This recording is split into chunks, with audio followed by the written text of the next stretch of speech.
So hi, everyone. Thank you for joining us. My name is Monet Redmond. I am the Director of Member Services at IADA headquarters.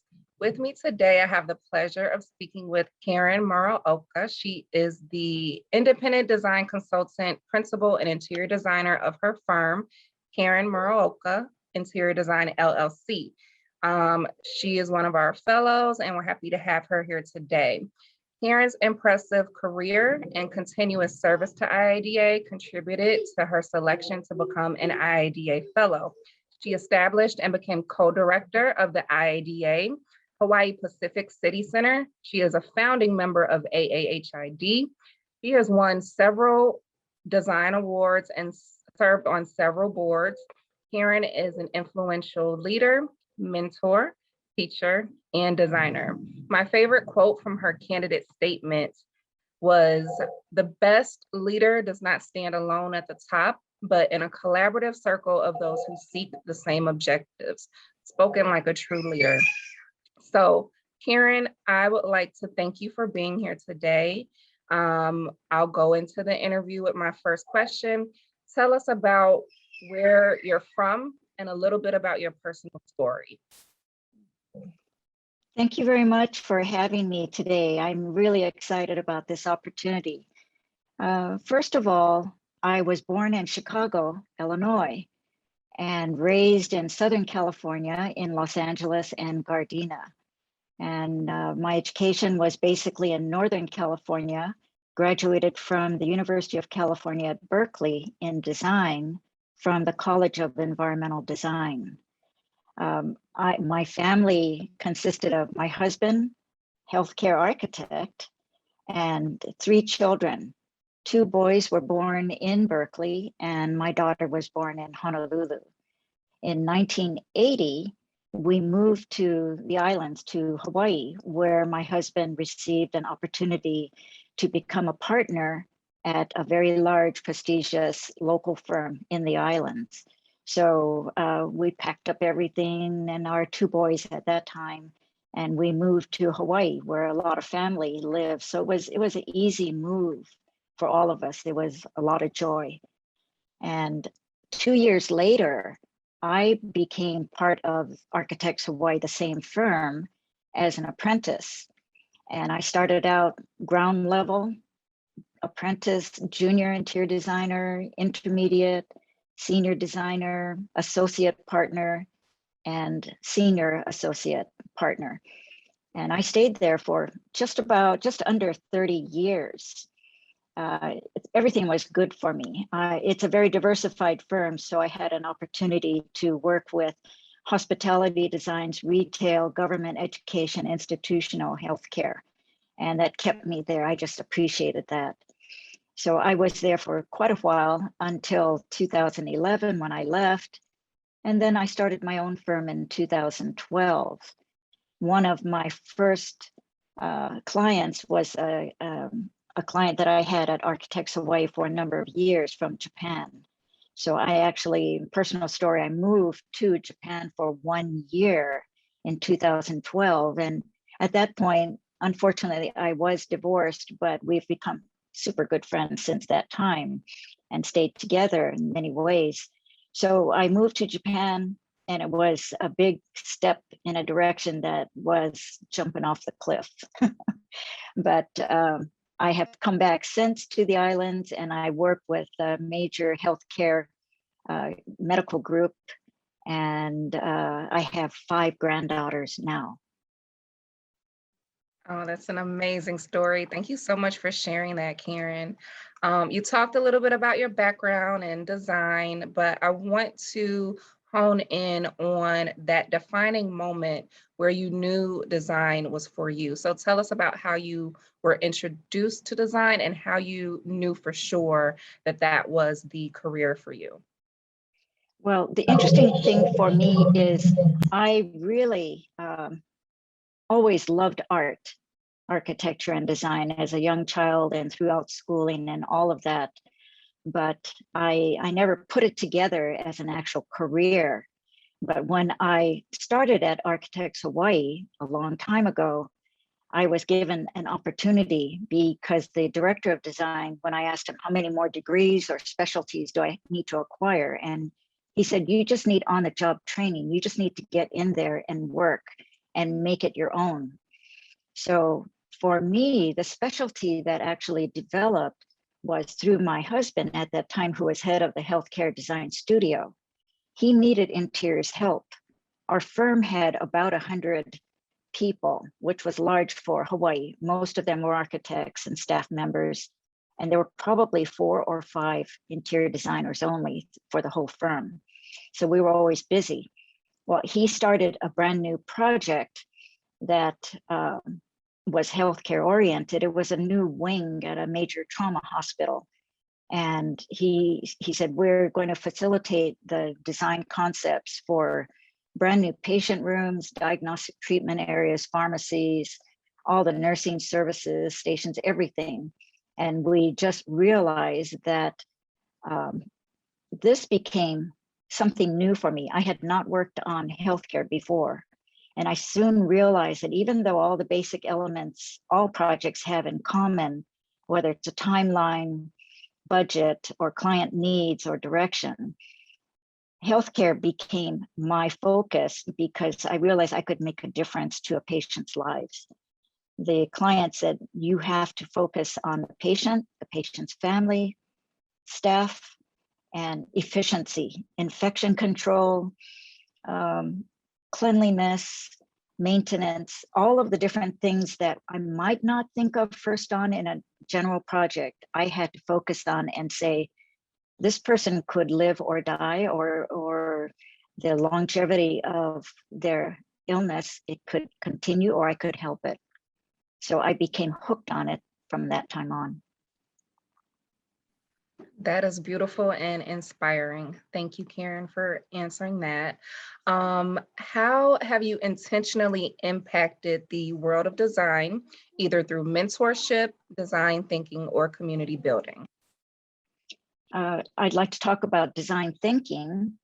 The Japanese clients I was talking to you about earlier when I was at the firm, when they were younger, it's actually, I should back up just a moment.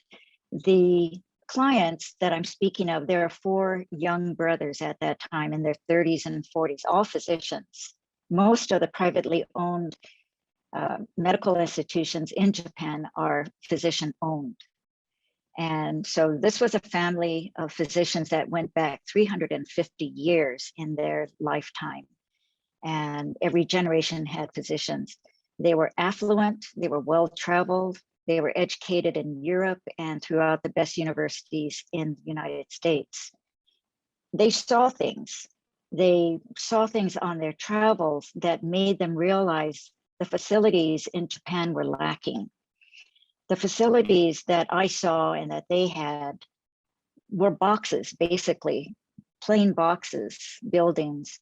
The interiors were white walls, the flooring was white composition, vinyl composition tile, the furniture, black vinyl, long rows of seating, all facing one direction. The lighting above, fluorescent tubes and trays throughout. Smoking was allowed back then in Japan. So there's the odors, everything, the ventilation was poor. Now their medical equipment, their technology, their science, everything was top of the line. They knew what they were doing. They were advanced in medical science and medical care, but their interiors lacked tremendously. So the brothers saw this and they decided that they wanted to institute a more westernized way of thinking of giving their families and patients more comfort and care. Just so it's the physical and the mental, the emotional. So through a series of different interviews, we got hired and worked with them on a number of projects.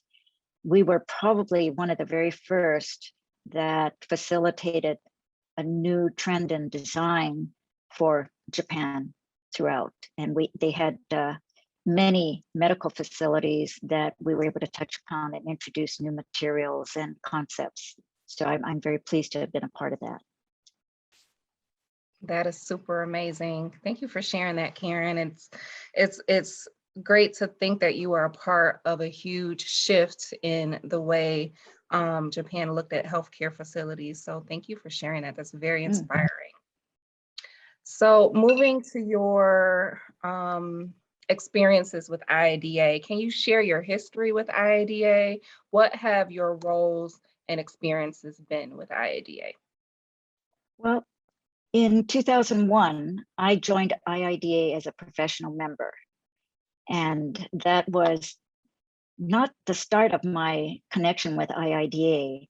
I had already attended a number of meetings at conferences and continuing education opportunities. So I knew about IIDA, but I think as what was lacking in my background was passing the NCIDQ so I could join as a professional level member.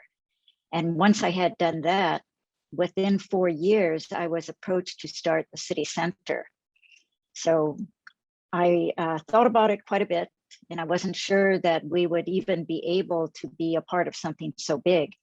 But we had great assistance from Northern California chapter, who sort of umbrellaed us, and HQ in Chicago to give us all the rules and everything. And it was basically that opportunity that said, okay, we can do it.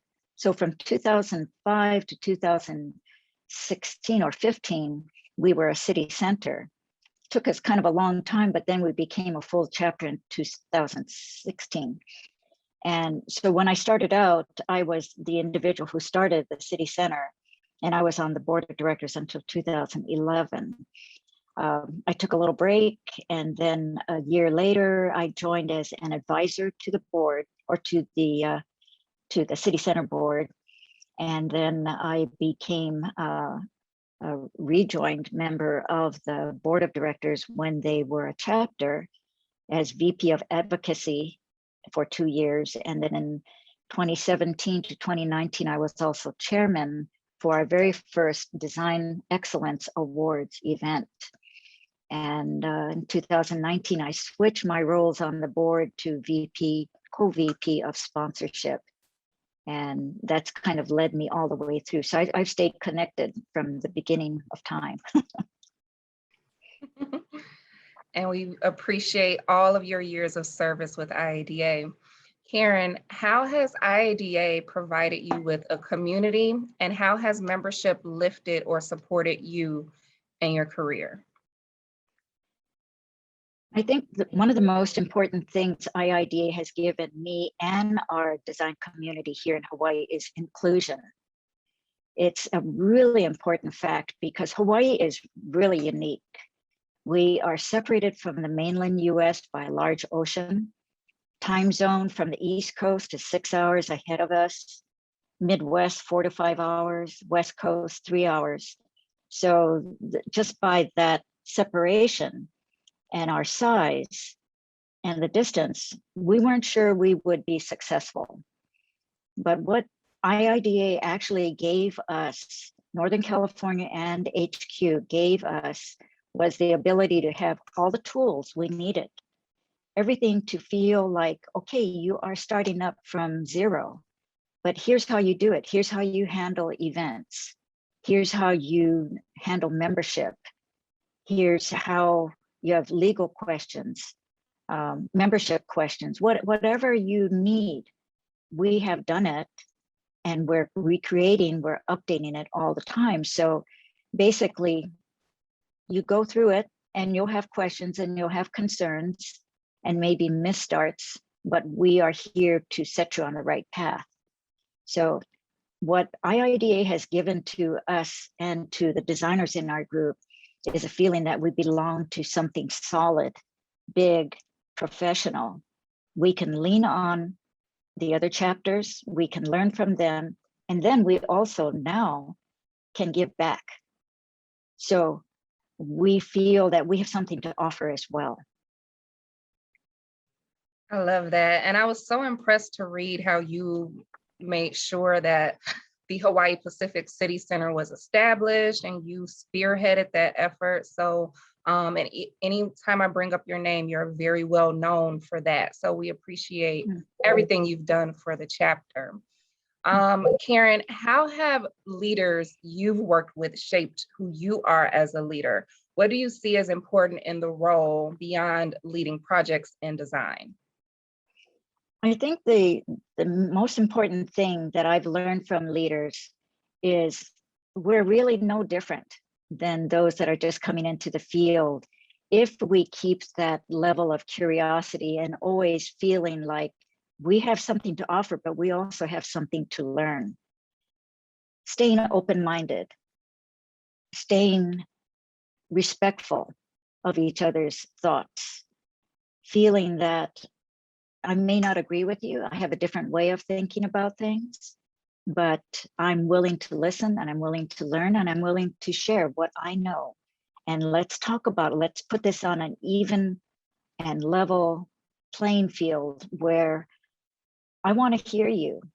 And when you do that, I've learned from leaders, when you bring yourself to an even point, what you're saying to each other is, I hear you, I want to learn from you, and I hope you're going to listen to me, and we'll have a discussion, and you're important. That is an amazing answer. Thank you, Karen. So I'm going to shift gears a little bit to talk about lifestyle.